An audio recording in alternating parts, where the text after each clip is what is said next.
Pushpa the rule డిసెంబర్లో విడుదల కాబోతున్నటువంటి ఈ సినిమా పైన ప్రపంచవ్యాప్తంగా హ్యూజ్ ఎక్స్పెక్టేషన్స్ అయితే ఉన్నాయి. ఎందుకంటే ఇటీవల ఆయన ఒక ప్రతిష్టాత్మకమైనటువంటి నేషనల్ అవార్డు సొంతం చేసుకున్నారు.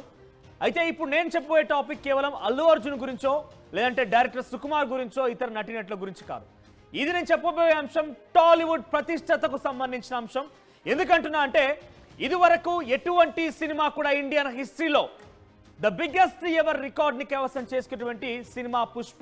ఎందుకంటున్నా అంటే ఇప్పటికే ప్రీ బిజినెస్ సంబంధించినటువంటి అంశంలో కొన్ని 1000 కోట్లకు పైగా సుమారుగా గడించగలిగినటువంటి ఏకైక సినిమా పుష్ప అని చెప్పొచ్చు. సో ఇండియన్ సినిమా హిస్టరీలో ఏ సినిమా కూడా ఈ స్థాయిలో బిఫోర్ సినిమా రిలీజ్ కంటే ముందు ఇంతటి స్థాయిలో బిజినెస్ సాధించలేకపోయింది. సుమారుగా మొత్తం మీద థియేట్రికల్ రైట్స్ సంబంధించి 640 కోట్లు, నాన్ థియేట్రికల్ రైట్స్ సంబంధించి 425 కోట్లు, సుమారుగా 1065 కోట్ల రూపాయల్ని ప్రీ బిజినెస్ అంటే సినిమా రిలీజ్ కంటే ముందే సాధించగలిగింది పుష్ప. నిజంగానే ఆ ట్యాగ్ లైన్ లో భాగంగా పుష్ప ద రూల్ అనేది నిజంగానే ఇండియన్ హిస్టరీని రూల్ చేసే అవకాశం ఉంది. సో ఒకసారి మనం డివిజనల్ వారీగా వాళ్ళు సంపాదించినటువంటి థియేట్రికల్ రైట్స్ కనుక మనం చూస్తే తెలుగు రాష్ట్రాల్లో 220 కోట్ల రూపాయల్ని థియేట్రికల్ రైట్స్ బిజినెస్ సాధించగలిగింది పుష్ప 2. ఇక నార్థన్ రీజియన్ లో 200 కోట్లు, ఇక తమిళనాడులో 50 కోట్లకు సంబంధించినటువంటి థియేట్రికల్ రైట్స్, ఇక కర్ణాటకలో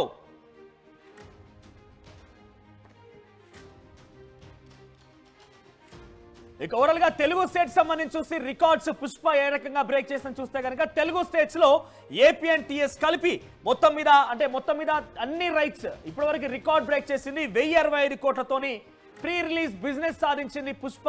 అనుకున్నట్టుగానే ఇండియన్ హిస్టరీని రూల్ చేసే అవకాశం ఉంది. దాంట్లో థియేట్రికల్ రిలీజ్ సంబంధించి 640 కోట్లు, ఆ తర్వాత నాన్ థియేట్రికల్ సంబంధించి చూస్తే కనుక 425 కోట్లు. Theatrical 640, non theatrical 425. ఒకవేళ థియేట్రికల్ మనం కన్ఫైన్డ్ గా మాట్లాడుకుంటే తెలుగు రాష్ట్రాల్లో 220 కోట్ల రూపాయలని థియేట్రికల్ రూపంలో బిజినెస్ సాధించింది. ఆ తర్వాత నార్థన్ స్టేట్స్ చూస్తే కనుక 200 కోట్లు. నార్త్ లో తెలుగు స్టేట్ లో టాలీవుడ్ లో కొంత ఇక్కడ ప్రతిష్టాత్మకంగా ఉంది కాబట్టి అభిమానులు ఎక్కువ సంఖ్యగా ఉంటారు. 220 కోట్లు అంటే బిజినెస్ సాధించే అవకాశం ఉంది కాబట్టి వచ్చింది ఓకే.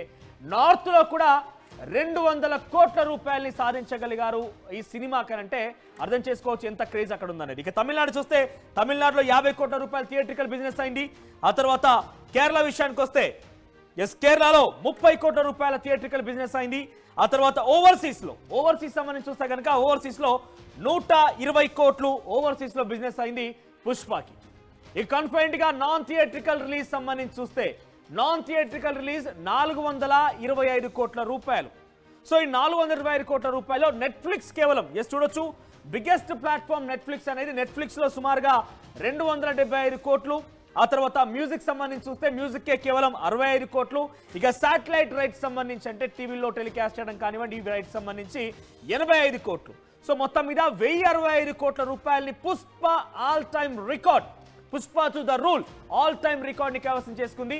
ముఖ్యంగా ఇండియన్ హిస్టరీలో ఇంతటి స్థాయిలో ఏ సినిమా కూడా ప్రీ బిజినెస్ ని సాధించిన అవకాశం లేదు. ఒకసారి ఇటీవల కాలంలో విడుదలైనటువంటి ప్రముఖ సినిమాలకు చూస్తే కనుక RRR కానీ, కల్కి కానీ, రోబో కానీ, బాహుబలి 2 కానీ, సలార్ కానీ, ఆ తర్వాత KGF కానీ ఈ సినిమాలో ఏవి కూడా ఇంతటి స్థాయిలో బిజినెస్ చేయలేకపోయాయి. కేవలం మనం కన్ఫైన్డ్ గా థియేట్రికల్ రిలీజ్ వారి గురించి మాత్రమే మాట్లాడుకుంటే థియేట్రికల్ రిలీజెస్ లో మనం ఇప్పటివరకు సాధించినటువంటి బిజినెస్ కనుక చూస్తే ఇక్కడ మీరు చూడొచ్చు 450 కోట్ల రూపాయలు RRR. దాంట్లో 2 స్టార్ హీరోలు, ఒక ప్రముఖ డైరెక్టర్, ముగ్గురు కూడా చాలా క్రియాశీలకంగా ఉన్నటువంటి ఈ సినిమాలో థియేట్రికల్ రిలీజ్ కేవలం 450 కోట్ల రూపాయలు మాత్రమే జరిగింది ప్రీ బిజినెస్. ఇక కల్కి విషయానికి వస్తే 380 కోట్ల రూపాయలు కల్కి థియేట్రికల్ బిజినెస్ సాధించగలిగింది. ఇక రోబో కూడా 375 కోట్లు థియేట్రికల్ రిలీజ్ సంబంధించి. ఆ తర్వాత Baahubali 2 352 crores theatrical release business సంబంధించి. సలార్ కి 345 క్రోర్స్, KGF కి 345 క్రోర్స్. సో ఏవి కూడా కనీసం దరిదాపుల్లో కూడా లేవు.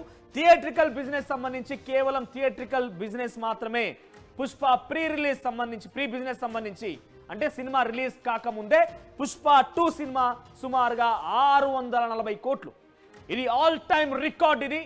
సో ఇప్పుడే ఈ రకంగా ఉందనంటే సినిమా రిలీజ్ అయ్యి అది పాజిటివ్ టాక్ గా గనక ముందుకు కొనసాగితే పుష్ప 2 ద రూల్ ఇప్పటికే ఇండియన్ హిస్టరీని రూల్ చేసింది. ఈ స్థాయిలో ప్రీ బిజినెస్ సాధించి ఒకవేళ సినిమా కనుక ముందుకు వెళ్ళి చాలా పాజిటివ్ టాక్ కనుక సాధించగలిగితే ఇక సుకుమార్ కి అల్లు అర్జున్ కి తిరిగే లేదనేది చాలా క్లియర్ గా అర్థమవుతోంది. మరి చూద్దాం రేపటి రోజున డిసెంబర్ లో విడుదల కాబోతున్న సినిమా ప్రీ బిజినెస్ అయితే చాలా చక్కగా 1025 కోట్లతో ముందుకు కొనసాగింది, రికార్డులను కైవసం చేసుకుంది. రిలీజ్ తర్వాత ఎటువంటి రికార్డ్స్ ని కైవసం చేసుకోబోతోంది, ఎటువంటి రికార్డ్స్ ని బద్దలు కొట్టబోతోంది, టాలీవుడ్ ప్రతిష్టతని ఇంకా ఏ స్థాయికి తీసుకెళ్లబోతుందో చూడాలి మరి.